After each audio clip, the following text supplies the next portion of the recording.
At the start of the year, you promised yourself you'd lose 10 pounds. By February, that promise had already disappeared. You made a plan to study English every night, but it didn't last long either. You even bought 10 books, full of excitement and determination. And now they're just sitting on your shelf gathering dust. I used to be exactly like that. And maybe you are too. But today, I want to tell you something that 90% of people never realize. Your failures aren't really your fault. James Clear, the author of the best-selling book Atomic Habits, has proven that the real problem isn't your motivation, it's the way your system is built.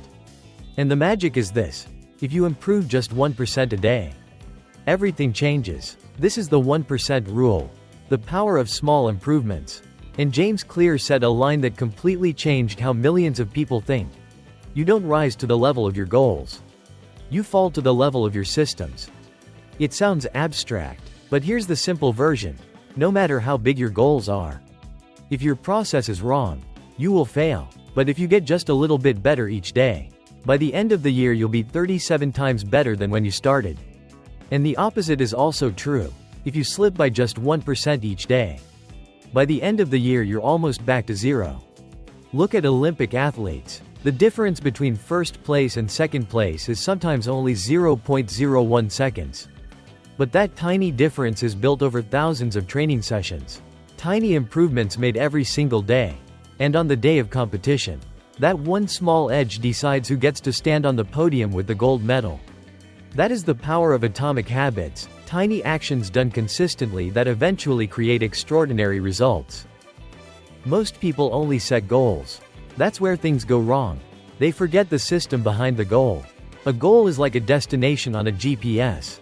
The system is the actual route you take to get there. Knowing the address isn't enough. You have to know which road to take, what time to leave, and which vehicle to use. Take weight loss for example. I want to lose 10 kilograms is just words. But eating vegetables at lunch, working out for 30 minutes at 6 a.m., and getting 7 hours of sleep every night, those are real, practical steps that lead you to the result. It's the same with writing a book. I want to write a book is a nice dream. But I will write 300 words every morning before my coffee is a system. I have two friends who both wanted to lose weight. The first one kept talking about it. This year I will be fit. The second didn't talk about it at all. They quietly built daily habits of eating better and exercising. And of course, the second friend is the one who succeeded. Because real success doesn't come from what you hope for, it comes from what you do consistently. Now, here's the deeper truth most people completely overlook. Every change happens at 3 levels. But most people only focus on the outer layer. That's why they give up so easily. The first level is the desired outcome. What do you want? I want a six-pack. I want to earn more money. I want to speak English fluently. These are the results you want to achieve. The second level is the process. What you do? Going to the gym 5 days a week.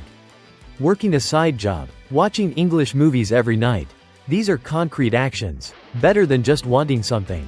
But the deepest level is your identity, who you believe you are. I'm someone who values health. I'm someone who creates value. I'm someone who loves learning. When your identity shifts, your actions follow naturally. Here's a perfect example. 2 people are trying to quit smoking. Someone offers them a cigarette. The first one says, "No thanks, I'm trying to quit." The second one says, "No thanks, I don't smoke." Feel the difference? The first person still thinks of themselves as a smoker who's trying to stop. The second person sees themselves as a non-smoker. Research shows the second person is 10 times more likely to succeed. Every time you work out, you're casting a vote for the identity of a healthy person. Every time you write a few hundred words, you're strengthening your identity as a writer. Every time you learn something new, you're reinforcing the identity of someone who keeps growing. Now let's talk about how to actually build good habits. James Clear offers 4 simple but incredibly effective rules.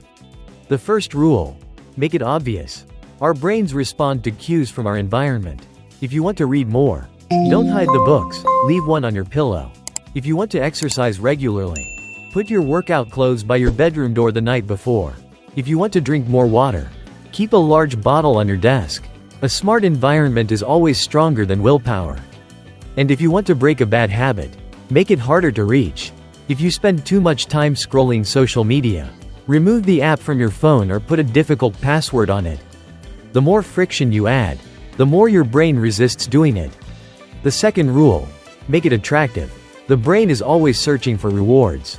So attach your good habit to something you enjoy.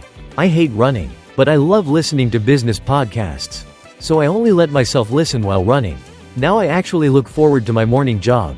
If you love milk tea, reward yourself with one after finishing your most important task. Link pleasure with responsibility. Your brain will get excited to repeat the behavior. The third rule: make it easy.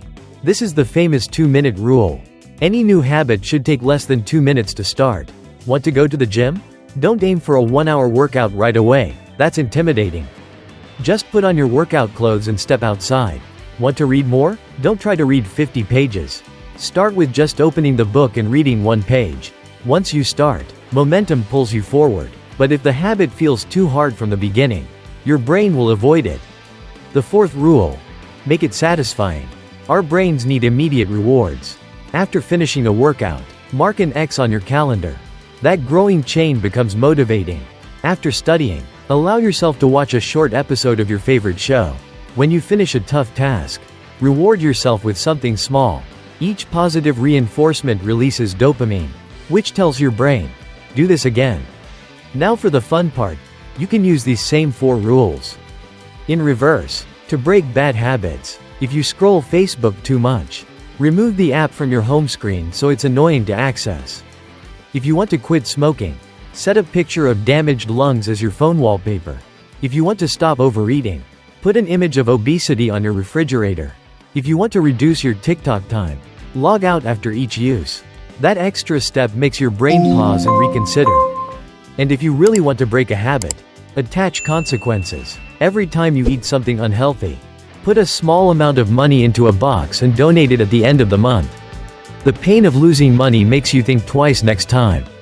To maintain habits long-term, 2 final tools are incredibly effective. The first is a simple tracking system.